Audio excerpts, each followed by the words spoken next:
Coming down that old front straightaway into the final corner of the day. Reach down, pull them belts tight one more time. Here we go for the Valley of the Sun 200 in the Friday Night Lights Series through that restart zone. Buggity, buggity, buggity. Let's go racing, boys.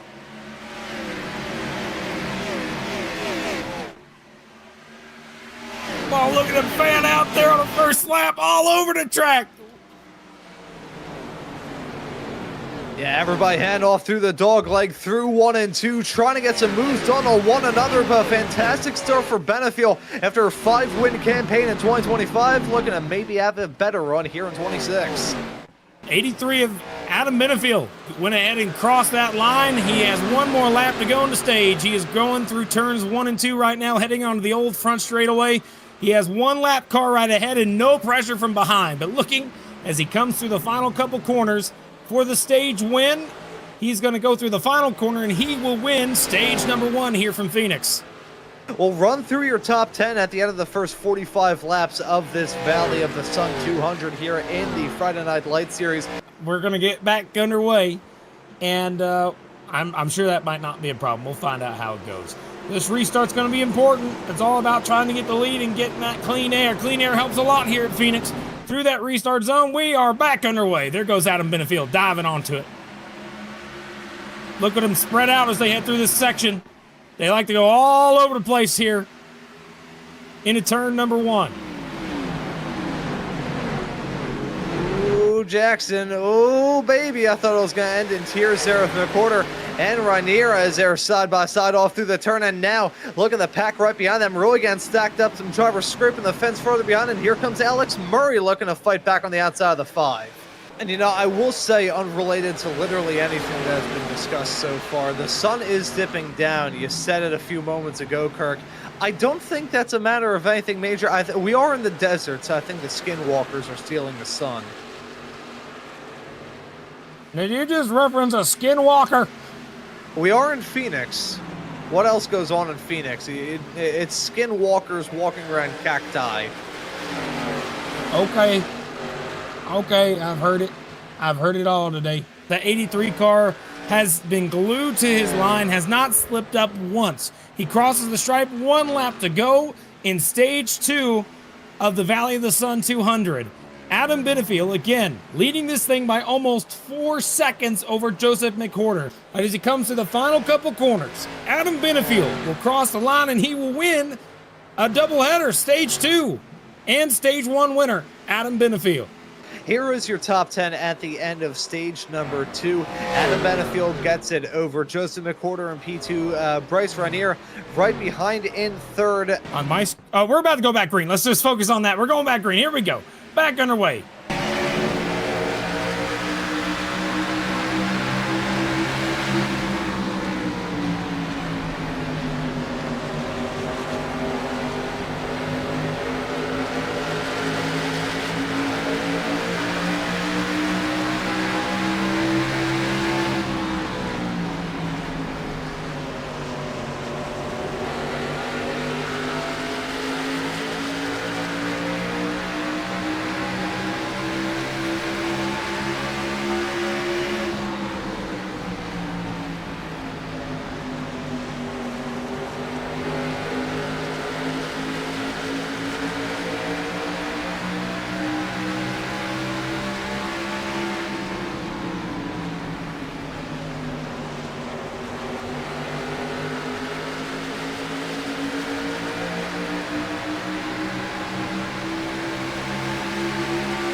the wrecking off the turn number 4, the 07. And he's flipping on the front stretch, barrel rolling on the front straightaway. The 20 car is 07 upside down right now. And he's, oh my gosh, this is the worst wreck I've seen at Phoenix.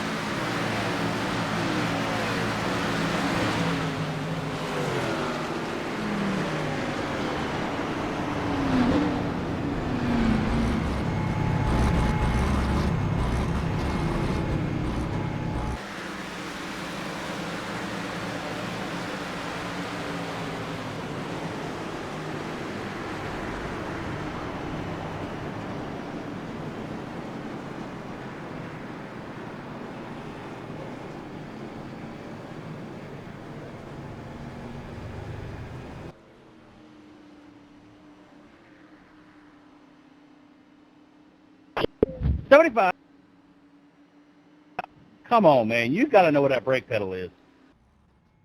How on earth did that happen? Someone called the morgue. Somebody's dead. Yes, I saw that. Jeremy, I tapped the orange car, and then it caused me to get tapped by Ryan. Well, I was speaking more along the lines of getting hit like 5 seconds later and flipped down the front straightaway. Oh, I got nothing for that. Yeah, I'm sorry for spinning you. I saw the sparks and I tried to jump on the brakes, but the checkup was already coming. Yeah, Eric, no, there was nothing you could do there. Yeah, the only thing I could have saved us there is if I had a real spotter. That way I could have known to check up earlier. As we have the pace car diving into the pit road, we're going to try this again. Alex Murray. Remember, he won't be allowed to race tomorrow in the FLCC. He's here trying to get his one race in for the week. And I think he's going to be trying to hang on to it as he's got his teammate right on his 6 as well. Both precision cars on the outside, Team Conti Sim Performance on the inside. Through that restart zone, we're back underway from Phoenix.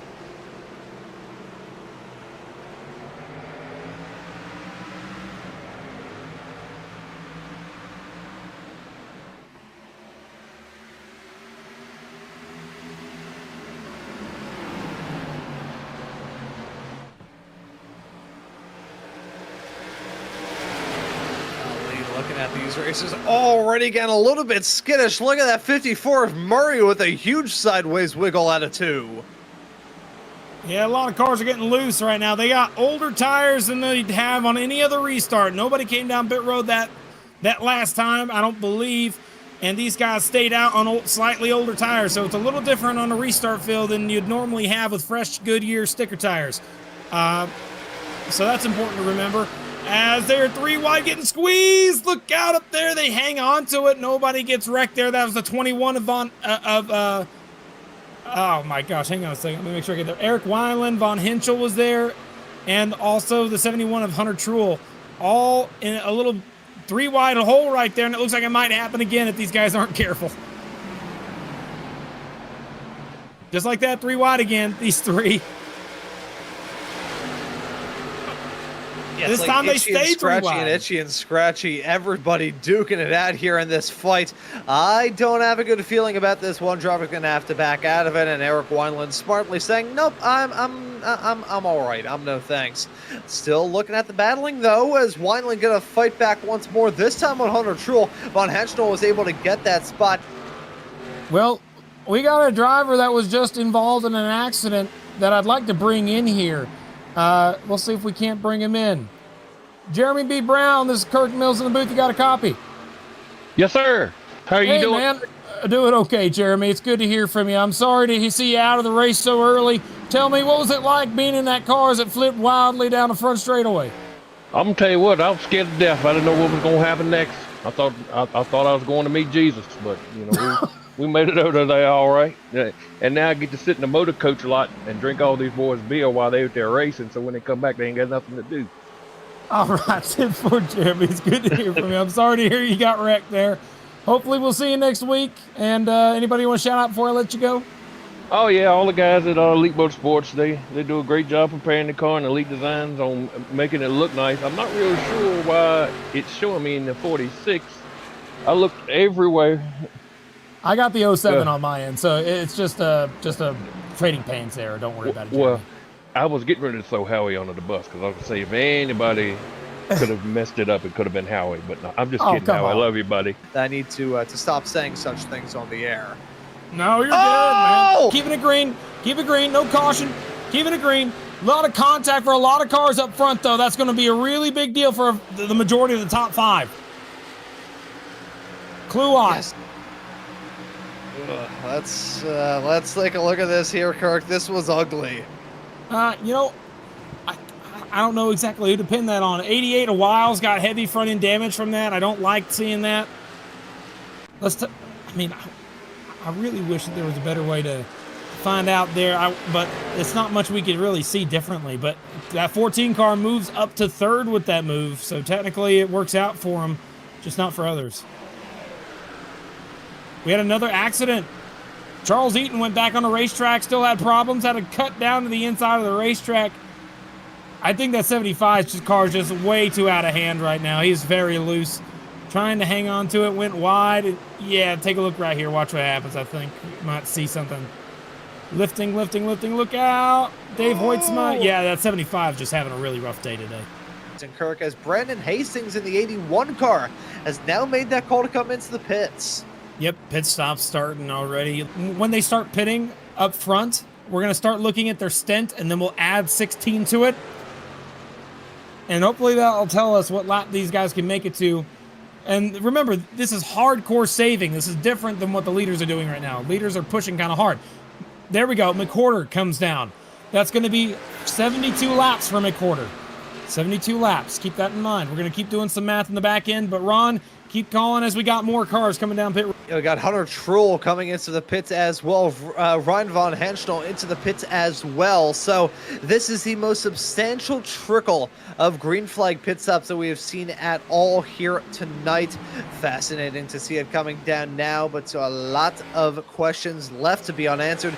Casey Graves into the pits too, waiting to see how McWhorter, Von Henschel, Bryce Rainier are holding on to he was holding on to P2 before he just came down pit lane. That'll be fascinating to see where he exits out. McWhorter 14 seconds down in the pit stall, 44.8 seconds down pit lane. He can make that 47.2 by the time he came across the stripe. So this is a substantial run of pit stops. And now we've got your race leader of Benefiel coming into the pits here as well. So this is going to be the money stop. This is going to be fascinating. You can tell it's close quarters because I'm getting the hiccups from all the action that we're about to see.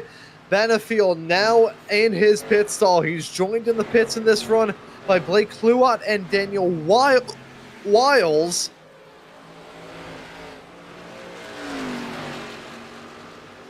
All right. So I'm looking at this right now. 15 or 16 laps difference. So that means that Bryson Hixenbaugh and those guys, whenever they come down pit road, or if they come down pit road, they need to save 18 laps. They need to save 18 laps of gas. Now, how long is that? Again, this track, the info on it, I mean, it is, again, a 1 mile track. So that means you need to save at least 18 miles. 18 miles is what you need to save. Now, you can probably do that. I'm not going to say it's impossible, not to mention there's guys that are out there running 77 laps. So these guys have also saved. So I went off the mat going 74. That's only going to benefit Hixenbaugh if we stay green. Oh, caution's out. That changes everything. Forget it. Everything's over. Look right Here now, we go. it was him, the 76, side by side into turn number 3 and 4. Loses it around, and he's going to impact the inside wall. Oh, that was a big shot. Yeah. Yep. That giant strategy plan, all the math, throw it out the window. Right there, that changed everything. Yeah, I don't know if it's going to work out or not, but I like the idea because checks up the inside line. 83 is the one who decides when to go anyway. So we'll see how it goes at 83 on the outside first time. With the restart zone, backing away, easy. Easy, huge checkup on the bottom. All the way back, kind of an accordion effect going on. A little sketchy for some folks in the back of the pack having to avoid an accident there, but they made it through just fine. Three wide battle for second, though. Oh, golly. These drivers playing with fire early. Look at that 5 trying to squabble up. Oh, that's going to end these series beyond the 22 at the epicenter. He's the car playing the bumper car's effect, and he gets clobbered by the 99, it looked like.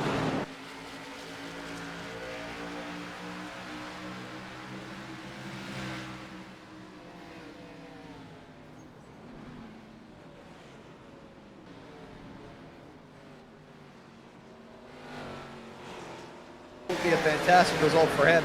Oh, they're wrecking off at turn number 2. The 94 just spun out of car, and the caution will come out. They've stopped at the bottom of the racetrack. The 91 car sitting at the bottom. Yeah, Michael Deach, bottom of the racetrack. Saw that from a mile away. The 94 car and the 91. Take a look at this. This is back in 30th. 91 was not clear and chose to come down, and that's where the accident happened. I don't think it was the 94's fault at all there. Through that restart zone, back underway, Benefield gets a good jump. I'd say that's enough for him to be comfortable, but the 73 is going to pull down and try to catch up to the back bumper as quick as he can. Yes, still more pressure, still a boatload of drivers deciding to duke it out and go for the moves as if it's the last lap of the race. Your top 4 for the most part, single followed out, although the 56 trying to rattle the cage of the 95. That's Wesley Napier and Noah Woods squabbling up for 5th at the moment. Further behind, though, seeing the wall scrapes become more of a common occurrence. The handling kind of sucks in all of these machines, and you can certainly see that because the barriers get a bit more love than they were a bit earlier on. He's got a fast guy right on the 6. Yellow's out, caution on the front. Oh, man, it's Dave Hoytsma. Oh, man. I really don't like seeing that car get turned around. Coney Setup Shop sponsored 79 car, Dave Hoytsma. See what happened here. He was on the bottom of the racetrack. 91 was up top. Wasn't even his fault. Yeah, I think the 91 just got loose and came down into the 79. Let's take a look at that again if we can from on board of the 7. Oh, there we go. High above would be good enough. Let's see if we can't see. Watch that 91 car. Let's see if he snaps loose or what the situation is with the 91. Just diamonding off the corner, and I think he got a bit of a wiggle, but was remaining tight to the inside, and just Hoytsma really not enough room to stretch out his legs heading out of the turn. Unfortunately, kicking the back of the chair and kicking him into the barrier. That's a sledgehammer shot to the fence. Hoytsma, huge damage on that race car with a huge hit. Very lucky that Brian Wortman didn't completely T-bone into the side of him. We've already seen enough T-bone action tonight. Oh, yeah. I don't want to see another driver go for a barrel roll. Thank you very much. Restart zone, and it's going to be Benefield getting a good start. Nobody on the outside line got a good jump. They had to check up so bad. There goes Dustin Hall. He's wrecking in front of the field, keeping it straight. More cars are going. Yeah, big time crash. Caution's going to come back out, no doubt about it. Facing the wrong way. And a wreck in turn one as well. More cars wrecked around. 92 car. Lots of cars spinning, crashing, all in turn number 1 as well. The 88 car got spun, but here's the 1 car getting pile driven from the back from Daniel Lawal and spinning him out. And he also collects the 22 car, who will alt F4 after that or get DQ'd. He got DQ'd. Yeah, he got DQ'd. Yeah, and then after that, you got to take a look at the 88 car as well on the restart. But take a look at the 1 car here. You're going to see this huge checkup up front. 12, it wasn't even the 23's fault. He got rear-ended. 23 got rear-ended, and that's what he got sent into it. And then right there, Seth Foudy got into the back of the 88, spun him out, collected more cars in turn number 1. The 91, the 92, and the 74 all involved in an accident here on that restart. So get the restart back underway. 83 through that restart zone. Who's going to have the jump this time? It looks like it's going to be 83. Not seeing any crashes yet. Keeping it straight through the field so far, but crazy moves by Napier, for example. Going to the bottom. This is where all calamity can go down. Side by side for second with Eric Weinland on the bottom. Ooh, as everybody's squirrely, a little bit of wall contact being made, but we're coming to the white flag here, and looks like Benefield may be in the clear. Benefield comes across the line to get the white flag. 1 lap to go here in the Friday Night Lights Series. Phoenix Raceway, Valley of the Sun 200, that 83 car has been dominant all day. Nobody has been able to deal any damage to that 83. Nobody's even been close to battling him all day. Won both stages. And now as he comes through the final set of corners and they wreck behind him, one car's flipping on the back straightaway, but the 83 of Adam Bitterfield will win here at Phoenix and take a win to help him go for a championship.